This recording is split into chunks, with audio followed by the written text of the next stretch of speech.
अस्सलाम वालेकुम dear student. आज की वीडियो के अंदर हम बीएड 86-23 के कोर्स को स्टार्ट करने जा रहे हैं। ने describe the definition concept and scope of elementary education and discuss the situation of elementary education in Pakistan.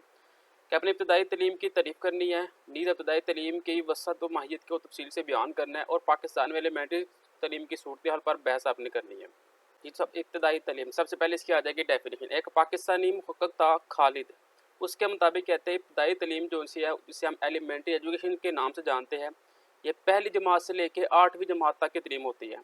यानी कि एलिमेंट्री जो एजुकेशन है वो पहली जमात से लेकर 8वीं जमात तक होती है।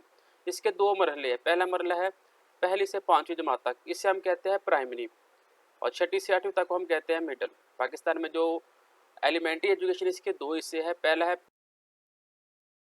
प्राइमरी और 6ठी से 8वीं तक को हम कहेंगे मिडल। अब इब्तदाई तलीम की वसअत और माहियत कहाँ तक ये फैली हुई है। कहते हैं 5 साल तक की उम्र से शुरू होती है जो इब्तदाई तलीम है, और 11 से 13 साल तक की उम्र में ख़त्म हो जाती है, जिसे हम कहते हैं एलिमेंट्री एजुकेशन। बरतानिया में, पाकिस्तान में, भारत में, बांग्लादेश में, ऑस्ट्रेलिया में, न्यूजीलैंड में और मलेशिया जैसे ममालिक में जो इब्तदाई तलीम है उसे कहते हैं एलिमेंट्री एजुकेशन, जबकि जो दूसरे ममालिक है उसे कहते हैं हायर एजुकेशन। ठीक है। और जो इब्तदाई तलीम जो उनसे है इसके अंदर कुछ सब्जेक्ट होते हैं। एक होता है साब साइंस माशरती उलूम जिसे पाक स्टडी कहते हैं। ये 3 सब्जेक्ट सिर्फ होती है जिसमें इब्तदाई तलीम होती है। नेक्स्ट सब्जेक्ट पाकिस्तान में इब्तदाई तलीम। सबसे पहले इसमें अपने इब्तदाई तलीम के मतलब बता देना है कि 8वीं से लेके जो पहली से लेके 8वीं तक की जो क्लास होती है उसे हम कहते हैं एलिमेंट्री एजुकेशन। एलिमेंट्री एजुकेशन के इसमें भी 2 हिस्से हैं। पहला हिस्सा है पहली से लेके 5वीं तक, जिसे कहते हैं प्राइमरी, और दूसरा हिस्सा है 6ठी से लेके 8वीं तक, जिसे हम कहते हैं मिडल। अब इसमें निसाब देखना आपने। एलिमेंट्री सतह पर जो निसाब है ना वो लाजमी मजमून है, सिर्फ उसमें सिर्फ लाजमी मजमून हो गए, जिसके अंदर क्या होगा साइंस और मशरती उलूम जैसे मजमून होते हैं। जबकि मिड दर्जे का जो निसाब होगा उसके अंदर 6 मजमून होते हैं। पहला उर्दू होता है, अंग्रेज़ी, रियाजी, इस्लामियात, मुतालिया पाकिस्तान। और मिडल में भी 6 होते हैं जिसके अंदर उर्दू, अंग्रेज़ी, रियाजी, इस्लामियात और 2 इख्तियारी मज़ामीन होते हैं। उन इख्तियारी मज़ामीन में अरबी भी हो सकती है, फ़ारसी भी हो सकती है और ड्राइंग भी हो सकती है। निसाब देख रहे हैं, निसाब जो है वो मिडल के लिए 6 सब्जेक्ट है जिसके अंदर उर्दू, अंग्रेज़ी, रियाजी, इस्लामियात, मुतालिया पाकिस्तान आ जाती है। और प्राइमरी में सिर्फ 2 सब्जेक्ट है जिसके अंदर साइंस और मशरती उलूम आ जाती है। अब इनके इम्तहानात कौन लेता है। एलिमेंट्री एजुकेशन में जो 5वीं और 8वीं के जो इम्तहानात है वो बैरूनी इम्तहान होते हैं, वो बाहर से होते हैं एजुकेशन, जिसे बोर्ड के एग्ज़ाम कहते हैं। अब एलिमेंट्री की ज़रूरत क्यों पेश आई, तलीम की ज़रूरत क्यों पेश आई। दर हकीकत इब्तदाई तलीम का ये वही मरला होता है जिसमें माशरे में लोग पहचाने जाते हैं। यानी कि इब्तदाई तलीम से ही माशरा कायम होता है। अगर छोटे होते ही हम बच्चों को इब्तदाई तलीम की तरफ राग़िब ना करेंगे तो बच्चों में उखरपन पैदा हो जाएगा, बच्चे फिर आगे जाके वो एजुकेशन के ऊपर नहीं जाएंगे। यही जो वो चीज़ होती है ना, जो एलिमेंट्री एजुकेशन, यही बेसिक चीज़ें होती है, यहाँ पे बच्चों की बेस बना शुरू हो जाती है। अब इसके मकासद क्या है इब्तदाई तलीम के। इसकी किस्म की तलीम मुहैया की जाए जिसके ज़रिए बच्चे की शख्सियत के तमाम पहलू जिस्मानी, इखलाकी, ज़हनी और जिस्मानी नशोनुमा हो सके। यानी कि इब्तदाई तलीम हमें ऐसी रखनी चाहिए जिसमें बच्चे के जिस्मानी, इखलाकी, ज़हनी और समाजी नशोनुमा हो सके। बच्चे के अंदर ऐसा ऐसा कोर्स रखना चाहिए कि बच्चे की सलाहियतें उभर के सामने आए, बच्चा एक अच्छा शहरी बन के आए। बच्चे के अंदर एहसास शहरी, शहरी ज़िम्मेदारियों के शऊर के अलावा मुल्क की मोहब्बत भी पैदा हो। बच्चे में मुख्तलिफ पसंदीदा आदत मसलन सख्त मेहनत, ज़ाती ईमानदारी का तजस्सुस पैदा हो। ये सारे इसके मकासद है इब्तदाई तलीम के। कहते हैं मुश्किलात। अब तलीमी में मुश्किलात क्या हैं। माशी लिहाज से जो मुल्क है अगर वो वसाइल की कमी का सामना कर रहे हैं तो उसके असरात तलीम पर पड़ेंगे।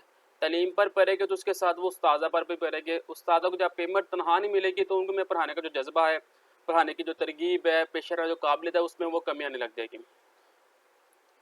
अब इसके अहदाफ क्या होना चाहिए। 5 से 9 साल तक के बच्चे को प्राइमरी तलीम की सहूलत मुफ्त देनी चाहिए। हर बच्चे को 1.5 किलोमीटर से ज़्यादा सफ़र करना नहीं पड़ना चाहिए। 1.5 किलोमीटर के अंदर अंदर स्कूल होना चाहिए। स्कूल के लिए कम पेश 100% बुनियादी सहूलियात, इंफ्रास्ट्रक्चर वगैरह सारा कुछ होना चाहिए। कमरे का एहतमाम होना चाहिए, छत का पंखा लगा हो, इस तरह चीज़ उसके अंदर होनी चाहिए। पाकिस्तान में एलिमेंट्री एजुकेशन की मौजूदा सूरत हाल। इस वक्त पाकिस्तान में जो इब्तदाई तलीम है जिसे एलिमेंट्री एजुकेशन कहते हैं वो काफ़ी बेहतर हो गया है, जिससे बेहतर करने के लिए बहुत ज़्यादा टाइम लगे। आगाज़ में ये अमल बहुत सुस्त और मामूल था, लेकिन जो जो पाकिस्तान में तरक्की हुई इसका अमल भी जो एलिमेंट्री एजुकेशन भी जो है वो बेहतर से बेहतर होती चली गई। पहले क्या आता है, पहले मुल्क में पहली से पाँचवीं और छठी से आठवीं ये अलग-अलग क्लासें होती थी। यानी कि एक सिर्फ स्कूल होता है जिसमें पहले से लेके पाँचवीं तक बच्चे पढ़ते थे। फिर बच्चों को दूसरे स्कूल जाना पड़ता था, छठी से आठवीं तक वो वहाँ पढ़ते थे। फिर 9th-10th अलग स्कूल में पढ़ते थे। लेकिन जो पाकिस्तान में तरक्की होती गई, जो स्कूल है वो कंबाइन होते गए। यानी कि पहली से लेके 8वीं क्लास तक स्कूल बनते गए। फिर पहली से लेके मैट्रिक तक अब स्कूल बन चुके हुए हैं।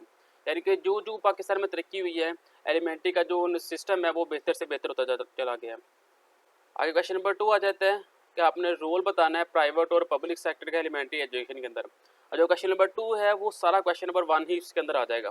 तो सेम टू सेम आपने क्वेश्चन नंबर 1 ही यहाँ पे लिख देना है। अब क्वेश्चन नंबर 3 आना है, आ गया कहता है जी आपने एक्सप्लेन करना है, थ्योरी बतानी है पर्सनैलिटी डेवलपमेंट की। यानी कि तमीर शख्सियात के नज़रियात पर आपने नोट लिखना जी। तो पर्सनैलिटी डेवलपमेंट क्या होता है, जब बच्चा बचपन में छोटा होता है ना, तो उसकी जैसे परवरिश की जाती है ना, जैसे उसे तौर तरीके, बात करने का स्टाइल, उठने बैठने के तरीके से सिखाए जाते हैं, वही बच्चे के अंदर परवान चढ़ते हैं। जो माहरीन ने जो एज बताई है वो बात 5 साल बताई है कि 5 साल तक की जो उम्र होती है ना, तब तक जो बच्चा है ना उसका जिस्म बढ़ना शुरू हो जाता है, वो ज़ुबान सीखना शुरू हो जाता है, उसमें सोचने समझने की सलाहियत पैदा हो जाती है। अब 5 साल तक की उम्र में जब बच्चे सीख जाते हैं ना, आगे वो जो बच्चे जब बड़े होते हैं तो वही चीज़ें उसके अंदर डेवलप हो जाती हैं। अब इन अब इसकी पर्सनैलिटी डेवलप करने के इन 4 मरहले हैं। पहला मरहला है पिगेट थ्योरी ऑफ कॉन्गेक्टिव डेवलपमेंट, पियाजे का वकूफ़ी नशोनुमा का ज़रिया जी। अब इसका क्या कहना है, कहता है पियाजे के नज़रिए के मुताबिक बच्चे की उम्र इब्तदाई सालों में बच्चे की शख्सियत की तकमील हो जाती है। यानी कि जब बच्चा बचपन में होता है तब ही उसके अंदर जो शख्सियत डेवलपमेंट हो जाती है ना, बच्चे ने बड़े होकर भी वही काम करना है।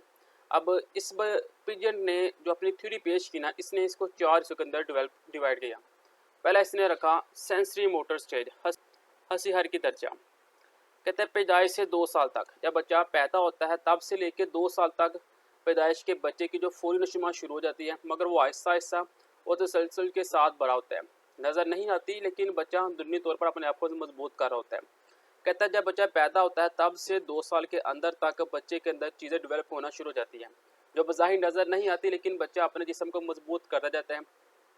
थोड़े ही वक्त के बाद जो अपना जो सर है वो अपनी गर्दन के ऊपर संभालना लग जाता है। और जो बच्चा बड़ा होता है उसके अंदर चीख और पुकार, छोटी छोटी ख्वाहिशें पैदा हो जाती है। यानी कि अगर उसे भूख लगती है तो वो चीखता पुकारता है, माँ को पता चल जाता है कि बच्चे को भूख लगी हुई है, तो वो उसे पानी वगैरह, दूध वगैरह पिलाती है। दूसरा दर्जा से रखा हुआ है कबल अज अमल दर्जा।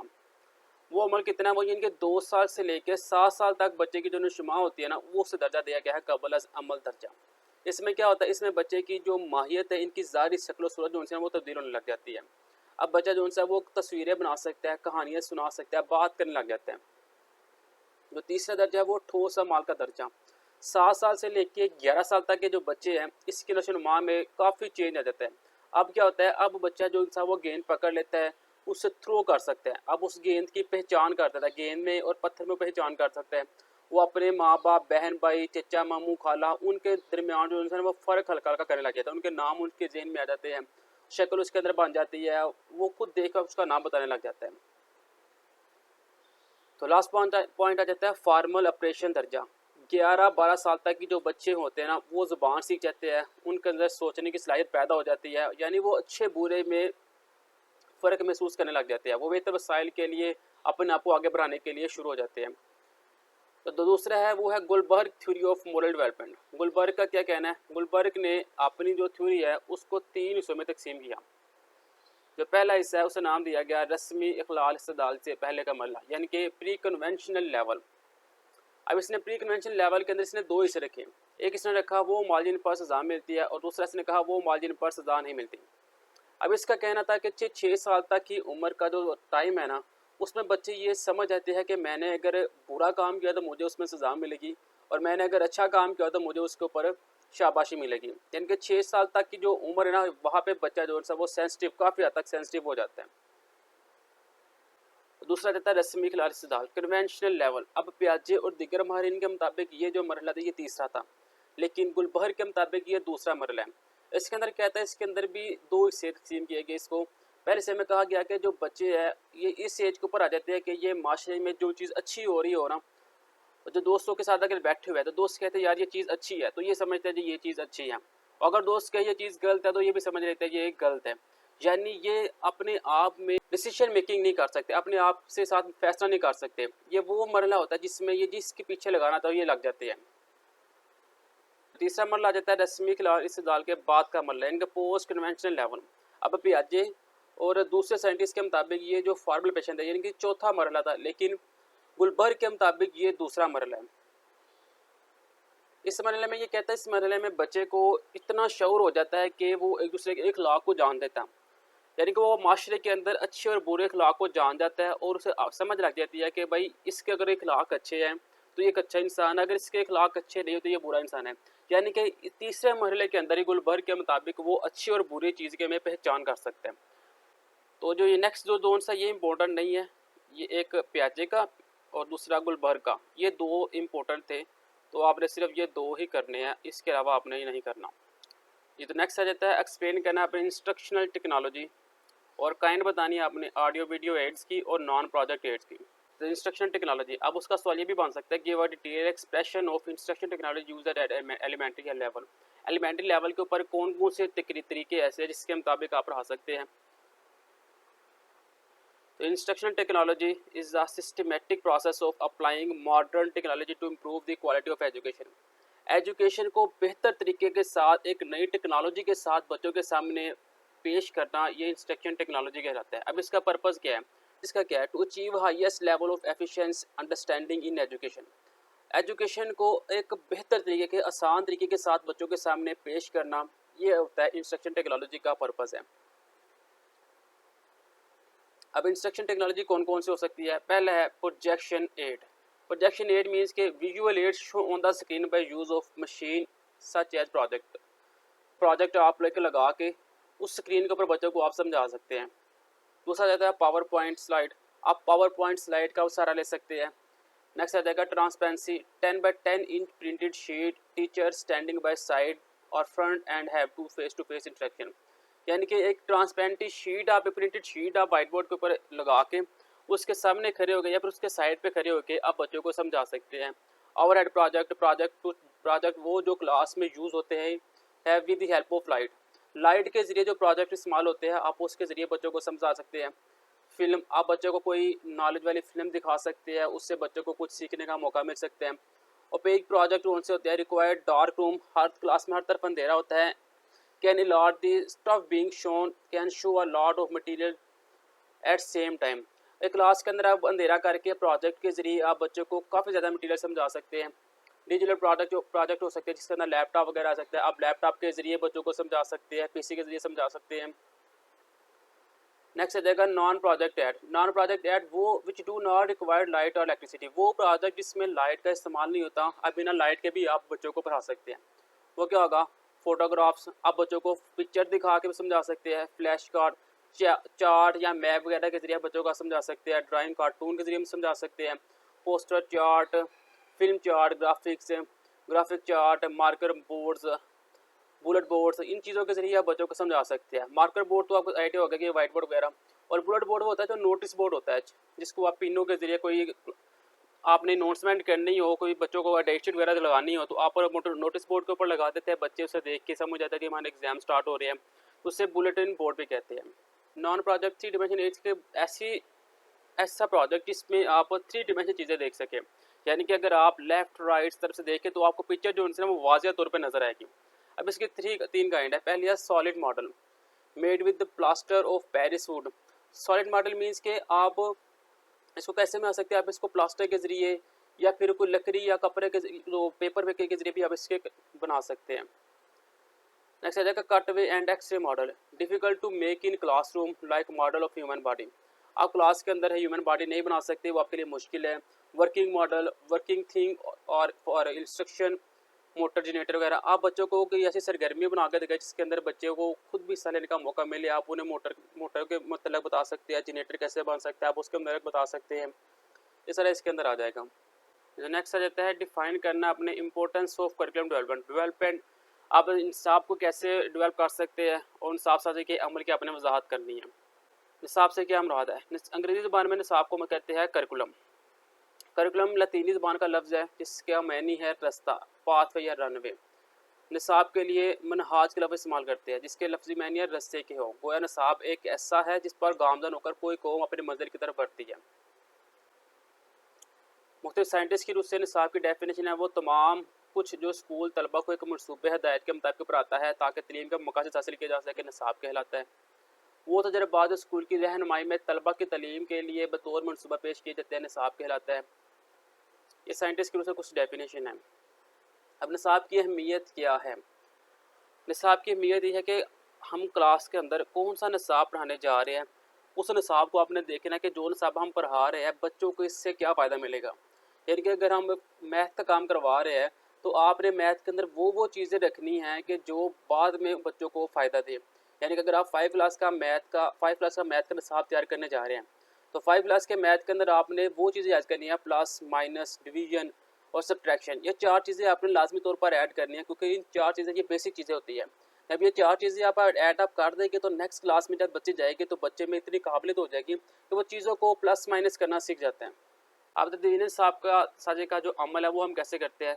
सबसे पहले हमने हालात का तजिया करना होता है कि आज के दौर के अंदर कौन से हालात चल रहे हैं, हम कौन सा मवाद लेके आए कि उन हालात का हम मुकाबला कर सकें। मकसद का इंतखाब करना है। फिर आपने जो मवाद आपने लिया होगा आपने उन मवाद में से आपने चेक करना है कि ये जो चैप्टर 1 है इसे जब हम पढ़ा लेंगे तो बच्चे क्या सीखेंगे, क्या वो जो सीखेंगे जो हमारे मकसद है वो पूरा कर सकेंगे कि नहीं करेंगे। तीसरा इंतखाब है मवाद और मवाद की तंजीम। फिर जो आपने 5 चैप्टर रखे हैं आपने उसकी तरतीब देनी है कि हमने पहला कौन सा चैप्टर रखना है, बाद में कौन सा रखना है। फिर आएगा तरीका तदरीस का इंतखाब। फिर आपने डिसाइड करना कि हम इसके लिए कौन सा टीचर हायर करें जो बेहतर तरीके से हमारा मवाद बच्चों को डिलीवर कर सकते हैं। फिर आपने करना है जायज़ा इवैल्यूएशन। फिर आपने तमाम निसाब का जायज़ा लेना है। जायज़े का मतलब होता है कि आपने तमाम निसाब को एक दफ़ा फिर से देखना है कि जो निसाब हमने डिसाइड किया है, जो हमने मनसूबाबंदी की है, क्या ये काम करके बच्चे जो नेक्स्ट लेवल में जब आएंगे तो वो अपने मकसद को हासिल कर सकेंगे। ये तमाम इसके अंदर आ जाएगा। नेक्स्ट डिफाइन करें language and language skill. Elementary सतह पर ज़बान की तदरीस की अहमियत बयान करें। एलिमेंट्री सतह पर ज़बान की अहमियत। ज़बान किसी भी मुल्क का वो हिस्सा होता है जिससे उस मुल्क का हमें उस मुल्क की सकाफ़त का, तहज़ीब का, तमद्दन का हमें आइडिया हो जाता है। तो ज़बान है वो इंसानी साख्त है। ज़बान तब्दील होती रहती है। ज़बान आवाज़ का एक निज़ाम है। मुख्तलिफ़ आवाज़ों को मिलाकर लफ्ज़ बनाए जाते हैं। अल्फाज आवाज़ और मफ़हीम का मजमुआ होता है। आवाज़ पैदा करने के तरीक़ों से मफ़हूम वाज़ा करने में मदद मिलती है। इस तरह ज़बान में अंदर आ जाता है। अब ज़बान की अहमियत क्या है? ज़बान क्यों हम बोलते हैं? हम अपने अल्फाज को दूसरों तक पहुँचाने के लिए, उन्हें समझाने के लिए अल्फाज लेते हैं। जब तक हम अपने ख़यालात को अल्फाज का जामा नहीं पहना सकते तब तक हम अपने अल्फाज को दूसरों तक नहीं पहुँचा सकते। ज़ुबान के नशो नुमा पर असरअंदाज़ होने वाले अवामिल। अब देखिए अगर हम जिस मुल्क में आप रहते हैं उस मुल्क की जो सकाफ़त है वो आपकी ज़ुबान कहलाती है। अगर आप पाकिस्तान में रहते हैं, पाकिस्तान में रह के आप कराची में रहेंगे तो कराची में लोगों की जो ज़बान है वो उर्दू है, तो आपकी जो लैंग्वेज है वो आपकी उर्दू की जो गिरफ्त है वो अच्छी हो जाएगी। लेकिन जब आप पंजाब में आएंगे तो यहाँ पे लोग जो वो मिक्स अप बोलते हैं, पंजाबी भी और उर्दू भी मिक्स अप बोलते हैं, तो यहाँ पे आपकी जो लैंग्वेज होगी वो पंजाबी और उर्दू हो जाएगी। यानी कि माशरा जो सा वो ज़ुबान के ऊपर लाजमी अमल पैरा होता है।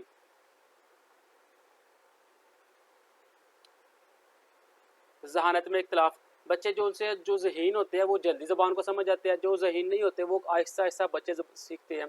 जिस्मानी सेहत से मुराद है कि बच्चे का तोतलापन, यानी कि बच्चे की जो सेहत है वो ऐसी नहीं है कि वो अच्छे तरीके से बोल सके, वो तोतला होकर बोलेगा, वो अपने आवाज़ को, अपने अल्फाज को सही तरीके से अदा नहीं कर सकेगा।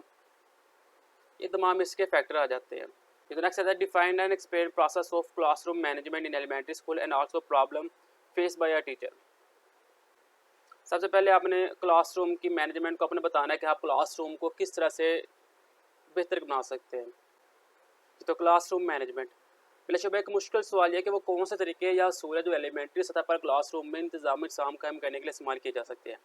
इसके जो असूल है वो 4 असूल है। पहला तरगीब देना, बच्चों को बताना कि भाई आप इतनी दूर से पढ़ने के लिए आप आते हो तो आप अपना ध्यान जो है वो स्टडी के ऊपर रखें। बच्चों को मोटिवेट करें कि आप गाँव से यार पढ़ने के लिए आप आते हो, इतनी दूर से पढ़ने के लिए आते हो तो अपने आप को बेहतर करो। बच्चों को लालच है कि जब बच्चे आ जब वो अच्छे मार्क्स आप लोगे तो आपको इनाम मिलेगा, आपका नाम रोशन होगा, आपके माँ बाप का नाम रोशन होगा। तथा नफ्सियात के ज़रिए, यानी कि आप बच्चों को मोटिवेट करे, इमोशनल ब्लैकमेल करे। एक क्लास के अंदर अगर 20 बच्चे बैठे हुए हैं तो जो 20 के 20 बच्चे हैं उनकी नफ्सियात मुख्तलिफ होती है। अब एक उस्ताद को चाहिए कि वो 20 के 20 बच्चों की पहले नफ्सियात को जाने कि वो किस तरह की नफ्सियात की है, क्या वो सेंसिटिव है, किस तरह की है, फिर उसके ऊपर वो काम करें। वो उस तरीके तदरीस। अब वो क्लास के अंदर अगर 20 स्टूडेंट है तो टीचर को चाहिए कि वो अपने जो मेथड है उससे चेंज करे, 2 3 4 5 मेथड के साथ बच्चों को एक सवाल करवाएं, ताकि जो बच्चे हैं वो एक नहीं तो दूसरे मेथड से, दूसरे तो तीसरे मेथड के साथ सीख लें। तीसरा, खुद एतमादी पैदा करने के तरीके से बच्चों के अंदर खुद एतमादी पैदा करें, उन्हें सरगर्मियों में हिस्सा लेने की कोशिश करें कि वो सरगर्मी में हिस्सा ले, कोई वो एक्टिविटी करें। उससे इससे क्या होगा, इससे बच्चों में खुद एतमादी पैदा होगी। अब क्लासरूम के अंदर प्रॉब्लम क्या होती है, अब प्रॉब्लम इज़ अनवेलकम सिचुएशन। पहले था बिहेवियर प्रॉब्लम। अब बच्चों का बिहेवियर के मतलब बिहेवियर को अच्छा नहीं होता। कुछ बच्चों का बिहेवियर अग्रेसिव बिहेवियर होता है, कुछ सेंसरी ऑर्डर होता है, कोई इनअप्रोप्रिएट लैंग्वेज होती है जिस किसी की, कोई इंटेंटिव क्लास के अंदर बैठा होता है, जो बिहेवियर प्रॉब्लम सबसे पहले आ जाता है। सेकेंड है social problem, not playing attention in classroom. Classroom में वो अच्छे तरीके से नहीं बैठे होते। डिफिकल्टी मेकिंग फ्रेंड्स, तो दोस्तों के साथ बात करने में भी उन्हें मुश्किल पेश आती है। Descriptive in class, reports of aggressive anger. अगर बच्चों का टेस्ट जो है तो वो बार बार फेल हो रहा है तो उनके पेरेंट्स को अगर उनके मतलब बताते हैं तो बच्चे गुस्सा करते हैं, उनका जो रिएक्शन होता है वो अग्रेसिव होता है। क्रिमिनल बिहेवियर होता है, वो चोरी करते हैं, मारपीट करते हैं, बदमाशी करते हैं। फिजिकल एंड सेंसरी डिसेबिलिटी, कई बच्चों की नज़र कमज़ोर होती है, कईयों को सुनने में मुश्किल पेश आती है, कोई मेंटली वीकनेस होते हैं। कहते हैं स्पीच डिसेबिलिटी, किसी को बोलने में मुश्किल पेश आती है, कोई तोतले होते हैं। Learning difficulties, issue with understand number, चीज़ों को समझने में उन्हें इशू होता है, आदात समझने में उन्हें प्रॉब्लम आती है। डिसलेक्सिया, रीडिंग इशू होती है, कोई बच्चे पढ़ नहीं सकते ऊपर से देख के। फिर आ जाएगा डिसग्राफिक, हैंड राइटिंग इशू होता है। स्पीच प्रोसेसिंग डिफ़िकल्ट, बोलने में उन्हें प्रॉब्लम आती है। विजुअल ऑर्डर, देखने में प्रॉब्लम होती है। मेमोरी, माइंड ठीक से काम नहीं करता उनका। ADHD, issue with brain that does not allow to manage plan make any strategy. ADHD का मतलब होता है कि बच्चे जो है वो प्लान नहीं कर सकते, वो स्ट्रेटजी नहीं बना सकते क्योंकि वो मेंटली तौर पर कमज़ोर होते हैं। ये सारी चीज़ें एक टीचर को क्लास के अंदर फेस करना पड़ सकती है। नेक्स्ट आ जाएगा एक्सप्लेन करना है teaching strategy use at elementary level. Elementary level के ऊपर आप किस किस्म की स्ट्रेटजी अपना सकते हैं। Explain teaching strategy use at elementary level. सबसे पहले आपको पता होना चाहिए कि एलिमेंट्री लेवल कौन सा होता है। वो लेवल जो 5वीं से लेके 8वीं क्लास तक की जो एजुकेशन होती है उसे हम कहते हैं एलिमेंट्री लेवल। अब मेथड कौन कौन से हो सकते हैं। पहला हो सकता है लेक्चर मेथड, कि आप क्लास के अंदर टीचर आया और आपने लेक्चर दिया और चला गया। प्रोजेक्ट मेथड, कि आप प्रोजेक्ट का इस्तेमाल करते हैं, पढ़ाते हैं और चले जाते हैं। डेमोन्स्ट्रेशन मेथड, तफसील के साथ आप आया क्लास में, तफसील के साथ आपने पूरा लेक्चर पढ़ा दिया। फिर आ जाएगा ड्रिल मेथड। ड्रिल मेथड कहते हैं आपने क्लास के अंदर जो काम करवाया फिर उसका आपने तजर्बा करवाया, फिजिकल कोई काम करवाया। प्रॉब्लम सॉल्विंग, सिर्फ आप क्लास के अंदर आया और आपने एक सवाल को सॉल्व किया और बच्चों को समझाया और आप चले गए। रोल प्लेइंग, हर बच्चा ऐसा डाला, यानी कि अगर आप क्लास में आए, आपने एक लेक्चर डिलीवर किया, फिर आप बच्चे को कह रहे हैं कि भाई आए व्हाइट बोर्ड के ऊपर आप भी इसके अंदर हिस्सा डालें, जैसे हम कहते हैं रोल प्लेइंग मेथड। रहेगा प्रोग्राम इंस्ट्रक्शन, मुनसूबाबंदी, कि जब आप क्लास के अंदर जा रहे हैं सबसे पहले आपने क्लास में जाने से पहले अपनी मुनसूबाबंदी कर लेनी कि मैंने जाना है 20 मिनट पढ़ाना है, 5 मिनट मैंने होमवर्क चेक करने में लगाने हैं, 10 मिनट मैंने सुनना है और देन मैंने आकर डायरी देनी है और मेरा काम खत्म। गेम, पजल एक्टिविटी, ये आपको मेथड करवा सकती है। क्वेश्चनिंग आप करवा सकते हैं बच्चों को। क्लास में आप बच्चों को आते हैं, क्लास के अंदर कोई एक सवाल बताते हैं और बच्चों को उसके मतलब आप पूछते हैं कि भाई इसके मतलब आप जान दो, हर एक बच्चे से उसके मतलब सवाल पूछ सकते हैं आप। अब कॉमन पॉइंट कौन से हैं, यानी कि अगर आपको इसमें से कोई एक मेथड आ सकता है, यानी कि अगर आपको कहता है जी आप ड्रिल मेथड को एक्सप्लेन करें क्वेश्चन को, तो उसमें आपने क्या करना है, आपने पहले क्लियर पर्पस, यानी कि आपसे पहले आपने करना है प्लान कर लेना है कि मैंने क्लास के अंदर जाके क्या पढ़ाना है। फिर क्लियर पर्पस, सबसे पहले आपने वो जो आर्टिकल पढ़ाना है उसके आपने मेन पॉइंट लिख देने हैं। फिर आपने मनसूबाबंदी करनी है ड्रिवलिंग, कि आपने उन मेन पॉइंट को बच्चों तक पहुँचाने के लिए कितना वक्त लेना है। फिर आपने लेना है रोल ऑफ टीचर मेथड, फिर आपने उसका जायज़ा लेना है कि जो आपने काम करवाया है बच्चे वो सीख रहे हैं कि नहीं सीख रहे। फिर आपने तकनीक्स यूज़ करनी है, अगर वो बच्चे नहीं सीख रहे तो आपने दूसरे मेथड के साथ, तीसरे मेथड के साथ करवाना है। फिर इंपॉर्टेंट फेस है, फिर आपने कॉमन सवालात बच्चों से पूछ रहे हैं। फिर आपने use of resource, marker, white board का आपने इस्तेमाल कैसे करना है, ये आपने सारा काम कर लेना है। फिर लिमिटेशन, फिर ख़ास हद तक आपने काम करवाना है और क्लास से बाहर आ जाना है। जो लास्ट पे आ जाएगा, explain concept of measurement and valuation and type of test. भाई एक्सप्लेन करना है अपने concept, measure and evaluation and type of test. सबसे पहले जी measurement. Measurement is the process of assigning number to individual according to the specific rule और action of measuring something. Measurement होता है कि आपने कभी क्लास के अंदर कोई टेस्ट लिया है तो आपने उसके मार्क्स पहले ही डिसाइड कर लेने हैं और बच्चों को उस टेस्ट के लिहाज से आपने उनको मार्क्स दे देने हैं। Valuation is the making of judgement about the amount और समथिंग। वैल्यूएशन होता है जायज़ा लेना, कि आपने उस टेस्ट का जायज़ा लेना है कि कल का टेस्ट उसने दिया और आज का टेस्ट जो दिया इसके अंदर क्या फ़र्क आया। अब वैल्यूएशन के कुछ पर्पज़ होते हैं, एम है, गोल है। पहला है describe the object of study. आपने जो काम करवाना है उसके मतलब बच्चों को बता देना कि भाई ये मैंने काम करवा रहा हूँ और कल इसका टेस्ट होगा। Appraise making judgement. फिर नेक्स्ट डे आकर जो आपने कल टेस्ट दिया होगा उसको आपने जजमेंट करना है, उसका आपने जजमेंट करना है कि बच्चे जो उनसे उन्होंने वो काम किया कि नहीं किया। Advise what do are change. फिर अगर टेस्ट अच्छा नहीं हुआ तो आपने बच्चों को बताना है कि भाई आप किस तरीके से काम करें तो आपका टेस्ट अच्छे तरीके से प्रिपेयर हो सकता है। अब वो टेस्ट किस्म किस्म के हो सकते हैं। Test is a procedure that is done to check the ability of someone. Test से मुराद ये है कि आप किसी भी स्टूडेंट की एबिलिटी को चेक करने के लिए एक छोटा सा टेस्ट रखते हैं कि वो किस लेवल के ऊपर आ गया हुआ है। Achievement test, same question are asked from many people and check their performance. एक ही तरह के सवाल आपने पूरी क्लास से पूछने हैं और आपने अंदाज़ा लगाना है कि बच्चे किस लेवल तक आगे हुए हैं। एप्टीट्यूड टेस्ट यानी कि आईक्यू लेवल टेस्ट, आपने आईक्यू लेवल बच्चों का चेक करना है, फिजिकली उनसे टेस्ट लेना है, उनसे उठक बैठक करवा लेनी है, दौड़ लगवा लेनी है। ये एप्टीट्यूड टेस्ट में जाएगा। एंट्री टेस्ट, आप किसी स्कूल में किसी यूनिवर्सिटी में जाते हैं वहाँ पे जो टेस्ट होता है उसे हम कहते हैं entry test. International comparison test, international test यानी कि जो हमारा पाकिस्तान है वहाँ पे ए लेवल का टेस्ट होता है, जो बाहर के मुल्क है वहाँ पे ओ लेवल का टेस्ट होता है। तो बाहर के मुल्कों का टेस्ट आप हम पाकिस्तान के अंदर अगर बच्चों से लेते हैं तो उससे हम अंदाज़ा हो जाता है कि बाहर के मुल्कों का लेवल क्या है और हमारा लेवल क्या है। फिजियोलॉजिकल टेस्ट, बच्चों का नफ्सियात के ऊपर टेस्ट आप ले सकते हैं। डायग्नोस्टिक टेस्ट क्या होता है, क्लासरूम टेस्ट, बच्चा क्लास में क्यों अटेंटिव नहीं होता, इसका मतलब आप टेस्ट ले सकते हैं। फिर आ जाएगा प्रोफेशंसी टेस्ट, लैंग्वेज चेक करने के लिए टेस्ट है ना कि बच्चे को इंग्लिश आ रही है कि वो पढ़ने के अंदर ठीक है कि नहीं ठीक, उर्दू उसकी राइटिंग कैसे, उर्दू कैसे पढ़ लेता है। ऑब्जेक्टिव सब्जेक्टिव टेस्ट जो आपको पता है, इंटरनल टेस्ट जो क्लास के अंदर होते हैं। एक्सटर्नल टेस्ट जो स्कूल वाले लेते हैं टेस्ट। फिर आ जाएगा रीजनेबिलिटी, टेस्ट का नतीजा पायदार है, काबिल कबूल है कि नहीं। यह चेक करने के लिए 2 बार टेस्ट लेना और दोनों बार का नतीजा आपस में कंपेयर करना कि नंबर सेम है कि नहीं। अगर सेम मार्क्स है तो एक्सेप्टेबल है, यानी कि एक क्लास है उसका आपने 2 दफ़ा टेस्ट लेना है और दोनों दफ़ा टेस्ट लेके आपने चेक करना है क्या जो पहली दफ़ा इन्होंने टेस्ट दिया उसमें नकल तो नहीं की। अब एक बच्चा जो जो तमाम टेस्टों के अंदर फेल होता है और जब आप उनका फाइनल टेस्ट लेते हैं तो उसमें अच्छे खासे मार्क्स ले लेते हैं, लेकिन पहले वो तो टेस्ट में फेल होता था, तो इसलिए आपने उसका दोबारा टेस्ट लेना है।